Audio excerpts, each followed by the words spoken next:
Hi friends, എല്ലാവർക്കും advocate അഞ്ജലിയുടെ ഏറ്റവും പുതിയ പ്രൊമോയുടെ റിവ്യൂയിലേക്ക് സ്വാഗതം കേട്ടോ. അപ്പോൾ ഇന്നത്തെ എപ്പിസോഡ് വളരെ നല്ലൊരു എപ്പിസോഡ് തന്നെയായിരുന്നു കേട്ടോ. എന്താണെങ്കിലും നാളത്തെ പ്രൊമോയുടെ റിവ്യൂയിലേക്ക് നമുക്ക് പോകാം. അതിന് മുമ്പായിട്ട് ഇന്ന് നടന്ന പ്രധാന കാര്യങ്ങൾ എന്തൊക്കെയാണെന്ന് നമുക്ക് നോക്കാം അല്ലേ.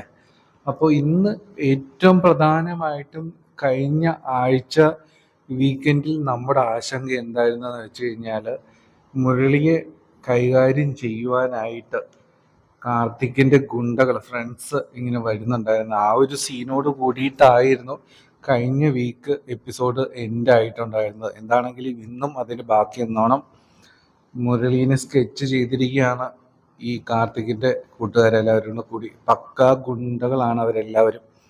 അപ്പോൾ അവിടെ വെച്ചിട്ട് നൈസായിട്ട് ഈ സംഭവം മുരളി കാണുകയും ചെയ്യും കേട്ടോ. അവർ നമ്മുടെ മുരളീനെ നോക്കിയിട്ട് അവർ മുരളി വരാൻ വേണ്ടി ബൈക്ക് എടുത്ത് വരുന്നത് അവിടെ നിൽക്കുകയാണ്. അപ്പോൾ ഈ സമയത്ത് മുരളിയുടെ പെങ്ങൾ അവിടെ വരും. അപ്പോൾ മുരളി പെങ്ങളോട് പറയും, അവരെന്നെ പിടിക്കാനായിട്ട് വന്നിട്ടുണ്ട്, നമ്മൾ എന്ത് ചെയ്യും എന്നിങ്ങനെ മുരളി ചോദിക്കുകയാണ്. ആ സമയത്ത് ഒരു ഐഡിയ പെങ്ങൾ പറഞ്ഞു കൊടുക്കുകയാണ്, നമുക്ക് തൽക്കാലം ബൈക്ക് എടുക്കണ്ട, നമുക്ക് പതുക്കെ നൈസായിട്ട് ഈ ഓഫീസിൻ്റെ പുറവഴി പോകാമെന്ന് പറഞ്ഞിട്ട് ഇറങ്ങി പോകാനായിട്ട് തുടങ്ങും. അപ്പോൾ അവർ ഓടി പുറവഴി പോകുമ്പോൾ ഗുണ്ടകൾക്ക് അത് മനസ്സിലാകും, അവർ രക്ഷപ്പെടാനുള്ള ഒരു വഴിയാണ് തേടുന്നത് എന്ന്. അപ്പോൾ അവർ പുറകെ ഫോളോ ചെയ്ത് വരികയും ചെയ്യും. ഇതേ സമയം തന്നെ വേറൊരു സംഭവം നടക്കുന്നുണ്ട് കേട്ടോ. അതായത് നമ്മുടെ അഞ്ജലി പെണ്ണ് കാണാനായിട്ട് ചെറുക്കനും ഫാമിലിയും വന്നിട്ടുണ്ട്. അപ്പം അവർ അഞ്ജലിക്ക് ഭയങ്കര ദേഷ്യത്തോടെയും സങ്കടത്തോടെയൊക്കെ ഇരിക്കുകയാണ്. പക്ഷെ അമ്മയുടെ നിർബന്ധം കാരണം, അച്ഛൻ്റെ നിർബന്ധം കാരണം അവസാനം സാരിയൊക്കെ കൊടുത്ത് സുന്ദരിയായി ഒരുങ്ങി നമ്മുടെ അഞ്ജലി ചെറുക്കനെ കാണാനായിട്ട് ചെല്ലുകയാണ് കേട്ടോ. അപ്പോൾ ആര്യം പറയുന്നുണ്ട്, എന്തായാലും അച്ഛനും അമ്മയും പറഞ്ഞതല്ലേ, അതുകൊണ്ട് എന്താണെങ്കിലും നീ ഒന്ന് ഒരുങ്ങി ചെല്ലുക, ബാക്കി കാര്യങ്ങളൊക്കെ നമുക്ക് പിന്നെ നോക്കാം. ഈ സമയത്ത് മുരളീനെ ആ ഗുണ്ടകൾ ഇങ്ങനെ മുരളീനെയും അതുപോലെ തന്നെ പെങ്ങളെ ഇങ്ങനെ ഗുണ്ടകൾ പിന്തുടർന്നുകൊണ്ടിരിക്കുകയാണ് കേട്ടോ. അവരെ പിടിച്ചടിച്ച് കൊല്ലാൻ വേണ്ടിയിട്ടുള്ള പ്ലാനോട് കൂടിയിട്ടാണ് അവർ വരുന്നത് കേട്ടോ. ഈ സമയത്ത് ജാഫറിനെയും അതുപോലെ അഞ്ജലിനെ കണ്ടിന്യൂസ് ആയിട്ട് വിളിക്കുന്നുണ്ട് കേട്ടോ. പക്ഷെ അഞ്ജലിക്ക് ആ സമയത്ത് ഫോൺ എടുക്കാൻ പറ്റുന്നില്ല. ഈ സമയത്ത് അമ്മ അവളുടെ ഒരു ഫോണെന്ന് പറഞ്ഞ് മാറ്റി വെക്കുന്നുണ്ട് കേട്ടോ. അങ്ങനെ ഈ സമയത്ത് അഞ്ജലിനെ വിളിച്ചിട്ട് പോവുകയും ചെയ്യും. ചെറുക്കനെ കാട്ടാൻ വേണ്ടി ചായയൊക്കെ കൊടുത്ത് ശകുന്തളാമ്മ കൊണ്ടുപോവുകയും ചെയ്യും കേട്ടോ. അപ്പോൾ മുരളിയാണ് വിളിച്ചുകൊണ്ടേയിരിക്കുകയാണ്. കാരണം ജാഫറിനെ വിളിച്ചിട്ട് CI ജാഫർ എന്താവശ്യം ഉണ്ടെങ്കിലും അപ്പം തന്നെ വിളിക്കണമെന്ന് പറഞ്ഞിട്ടുണ്ടായിരുന്നു. അപ്പോൾ ജാഫറിനെ വിളിച്ചിട്ട് കിട്ടുന്നില്ല, പുള്ളിക്ക് മെസ്സേജ് അയച്ചിടുകയാണ് ഉണ്ടായിട്ടുള്ളത്. എന്താണെങ്കിലും അവസാനം നമ്മുടെ അഞ്ജലി ചെറുക്കനെ കാണാനായിട്ട് പോകുന്ന സമയത്ത് ആര്യ ഇനി കോള് കണ്ടിന്യൂസ് ആയിട്ട് വരുന്ന കാണും. അങ്ങനെ ആര്യ ഫോൺ എടുക്കും. അപ്പോൾ മുരളി കാര്യങ്ങളെല്ലാം പറയും, ഇങ്ങനെ കൊല്ലാൻ വേണ്ടി വരികയാണ്, എന്നെയും ചേച്ചീനെയും കൊല്ലാൻ വേണ്ടി ഈ കാർത്തികിന് ഗുണ്ടകൾ വന്നുകൊണ്ടിരിക്കുകയാണ്, എന്ത് ചെയ്യണമെന്നറിയില്ല, എന്നെ സഹായിക്കണമെന്ന് പറയും. അപ്പോൾ ഈ സമയത്ത് ആര്യ പറഞ്ഞ് സമാധാനമായിട്ടിരിക്കുക, നമുക്ക് എന്തെങ്കിലും ഒരു വഴി ഉണ്ടാക്കാം എന്ന് പറഞ്ഞ് നമ്മുടെ മുരളീനെ ആശ്വസിപ്പിക്കും. അപ്പം നമ്മുടെ ആര്യ ആലോചിക്കും, ആരെയാണെന്ന് വിളിക്കുക, ആത്മാർത്ഥമായിട്ട് സഹായിക്കാൻ പറ്റുന്ന ആരെയാണ്. അപ്പോൾ അങ്ങനെ ആര്യ ആലോചിക്കുമ്പോൾ അർജുൻ അല്ലാതെ വേറെ ആരുമില്ല ഈ സംഭവം വിളിച്ചു പറയാനായിട്ട്. അപ്പോൾ വേഗം തന്നെ ആര്യ അർജുനോട് കാര്യങ്ങളൊക്കെ വിളിച്ചു പറയും കേട്ടോ. എന്താണെങ്കിലും അർജുൻ ഇത് അറിഞ്ഞ ഉടനെ തന്നെ ഈ സമയത്ത് ലൈവ് ലൊക്കേഷനൊക്കെ സംഘടിപ്പിച്ചിട്ടുണ്ടായിരുന്നു മുരളിയുടെ അടുത്ത് നിന്നും നമ്മുടെ ആര്യ കേട്ടോ. അപ്പോൾ ഈ ലൈവ് ലൊക്കേഷൻ നോക്കിയിട്ട് നമ്മുടെ അർജുൻ വേഗം അവിടെ ചെല്ലും. അവിടെ വെച്ച് ഗുണ്ടകളെയൊക്കെ അടിച്ച് നിരപ്പാക്കി അവർ രക്ഷിക്കും കേട്ടോ. ഈ സമയം തന്നെ ജാഫറും അവിടേക്ക് വന്ന് ഈ ഗുണ്ടകളെല്ലാം കൂടെ എടുത്ത് ജീപ്പിൽ കയറ്റിയിട്ട് കൊണ്ടുപോവുകയും ചെയ്യും. എന്താണെങ്കിലും അർജുൻ കറക്റ്റ് സമയത്ത് അവിടെ എത്തിയത് കൊണ്ട് മാത്രമാണ് ശരിക്കും പറഞ്ഞാൽ മുരളിയും പെങ്ങളും ജീവനോടുകൂടി രക്ഷപ്പെട്ടത് കേട്ടോ. എന്താണെങ്കിലും അർജുന് നമ്മുടെ അഞ്ജലിയുടെ ഏത് ആപത്ത് ഘട്ടങ്ങളിലും എത്തിച്ചേരാറുണ്ട്, സഹായിക്കാറുണ്ട്. എന്താണെങ്കിലും അങ്ങനെയൊക്കെ സംഭവങ്ങൾ നടന്നു.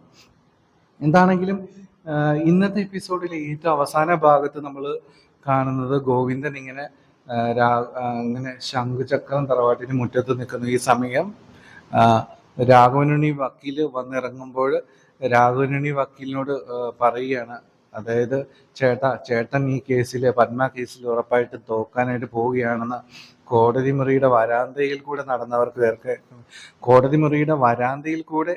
നടന്നവർക്ക് വേറെ അറിയാനായിട്ട് പറ്റും ചേട്ടാന്ന് പറയും. അപ്പോൾ ഇത് കേട്ടിട്ട് രാഘവനുണ്ണി വളരെ ഞെട്ടി ഇങ്ങനെ നിൽക്കുന്ന ഒരു സീനോട് പുള്ളി ആകെ അപ്സെറ്റ് ആണെന്ന് നമുക്ക് ആ മുഖത്തു നിന്ന് അറിയാം. എന്താണെങ്കിലും പുള്ളി ഇങ്ങനെ ഗോവിന്ദൻ പറയുമ്പോൾ വളരെ അപ്സെറ്റ് ആയിട്ട് നിൽക്കുന്നതോട് കൂടിയിട്ടാണ് കേട്ടോ ഇന്നത്തെ എപ്പിസോഡ് തീർന്നിട്ടുള്ളത്. നിങ്ങൾ എല്ലാവരും കണ്ടു കാണുമെന്ന് ഞാൻ പ്രതീക്ഷിക്കുകയാണ്. എന്താണെങ്കിലും നാളത്തെ എപ്പിസോഡിന്റെ പ്രൊമോ വന്നിട്ടുണ്ട്. നല്ലൊരു സൂപ്പർ പ്രൊമോ തന്നെയാണ് കേട്ടോ. 3 കാര്യങ്ങളാണ് പ്രൊമോയിൽ പ്രധാനമായിട്ടും കാട്ടിയിട്ടുള്ളത്. എന്താണെങ്കിലും ഇന്ന് വന്ന പ്രൊമോയിൽ ഏറ്റവും ആദ്യം കാട്ടിയ സീന് എന്ന് പറയുന്നത് ഗോവിന്ദൻ രാഘവനുണ്ണിയോട് പറയുകയാണ്, ചേട്ടാ ആ തല്ലിപ്പൊളി ഫാമിലി ആയിട്ടുള്ള കല്യാണം നമുക്ക് വേണ്ട ചേട്ടാ, അത് ഒഴിവാക്കിക്കള. അതായത് ഗോവിന്ദൻ പറയുന്നത് അർജുനും കാവ്യയും തമ്മിലുള്ള വിവാഹം വേണ്ട, തല്ലിപ്പൊളി ഫാമിലിയാണ്, കാർത്തിക് ഒരു ഗുണ്ടയാണ്, നമുക്ക് ആ ഫാമിലി ആയിട്ടുള്ള വിവാഹം ചേരില്ല, നമ്മുടെ അന്തസ്സിനും പേരിനൊന്നും ചേരുന്നതല്ല ഏട്ടാ എന്ന് ഗോവിന്ദൻ രാഘവനുണ്ണിയോട് പറയുകയാണ് കേട്ടോ.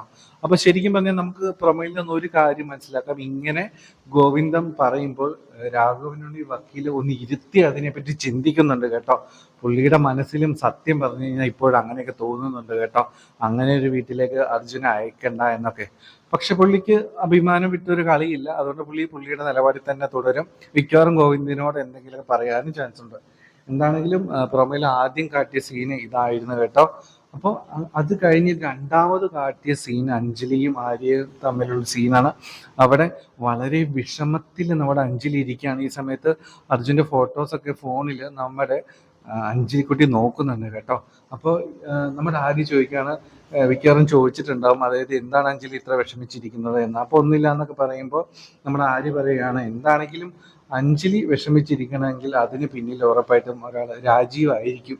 അങ്ങനെ പറയുകയാണ്. അങ്ങനെയൊന്നുമില്ല, അങ്ങനെ ആര് പറഞ്ഞു എന്ന് നമ്മുടെ അഞ്ജലി പറയുമ്പോൾ അത് ആര്യ പറഞ്ഞു, ഞാൻ പറഞ്ഞു, അങ്ങനെയാണെന്ന് പറഞ്ഞിട്ട് ആര്യ പറയും. അതായത് അർജുനെ ഓർത്തിട്ട് വളരെ വിഷമിച്ചിട്ട് അഞ്ജലി ഇരിക്കുകയാണ് കേട്ടോ. അത് കാണുമ്പോൾ നമുക്ക് സങ്കടമൊക്കെ തോന്നും.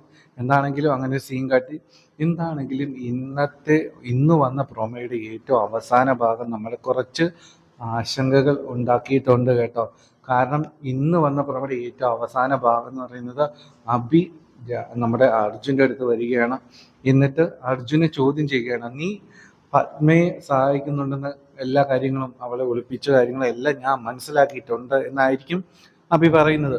അപ്പോൾ നീ എന്തുദ്ദേശത്തിലാണ് ഈ പത്മയെ സഹായിക്കുന്നത്? പത്മയെ സഹായിക്കാൻ എന്ന പേരെങ്കിൽ മറ്റെന്തെങ്കിലും ഗൂഢലക്ഷ്യങ്ങൾ നിനക്കുണ്ടോ? നീ ശരിക്കും പറഞ്ഞാൽ പത്മയെ സഹായിക്കുന്നത് അവരുടെ വക്കീലിനെ കറക്കാൻ വേണ്ടിയിട്ടല്ല, അവര് നിന്റെ പ്രണയത്തിൽ വീഴ്ത്താൻ വേണ്ടിയിട്ടല്ലേ എന്ന രീതിയിലൊക്കെ ഈ അഭി ചോദിക്കുകയാണ് കേട്ടോ. അഭി അഞ്ജലിയെ സ്നേഹിക്കുന്നത് അർജുനാണെന്നുള്ള സത്യം ഇങ്ങനെ തിരിച്ചറിഞ്ഞപ്പോൾ ഉള്ളിൽ ഇങ്ങനെ പുകഞ്ഞിരിക്കുകയാണ് കേട്ടോ. അപ്പോൾ അത് ഏത് വിധേന ഇങ്ങനെ ചോദിക്കാനും അതിൻ്റെ സംഭവങ്ങളൊക്കെ മനസ്സിലാക്കാനും വേണ്ടിയിട്ട് പല പല വഴികൾ ശരിക്കും അഭി യൂസ് ചെയ്യുകയാണ്. അപ്പോൾ ആ ദേഷ്യവും സങ്കടവും എല്ലാം സത്യം പറഞ്ഞാൽ അർജുനോട് അഭി തീർക്കുകയാണ് കേട്ടോ. എന്താണെങ്കിലും ഇതായിരുന്നു ഏറ്റവും അവസാനത്തെ സീന്. അപ്പോൾ അർജുൻ എന്താണ് മറുപടി പറയാൻ പോകുന്നത് എന്ന് നമുക്കറിയില്ല. എന്താണെങ്കിലും അതൊരു ഹെവി സീൻ തന്നെ ആയിരിക്കും കേട്ടോ. എന്താണെങ്കിലും നാളത്തെ എപ്പിസോഡിന് വേണ്ടിയിട്ട് നിങ്ങൾ എല്ലാവരും കാത്തിരിക്കുക. അപ്പോൾ നമ്മുടെ ചാനൽ ആദ്യമായിട്ട് കാണുന്നവരൊന്ന് സബ്സ്ക്രൈബ് ചെയ്യണമെന്ന് റിക്വസ്റ്റ് ചെയ്യാണ് കേട്ടോ. അപ്പോൾ എല്ലാവർക്കും നല്ലൊരു ശുഭരാത്രി നേരുന്നു. Take care. Bye bye.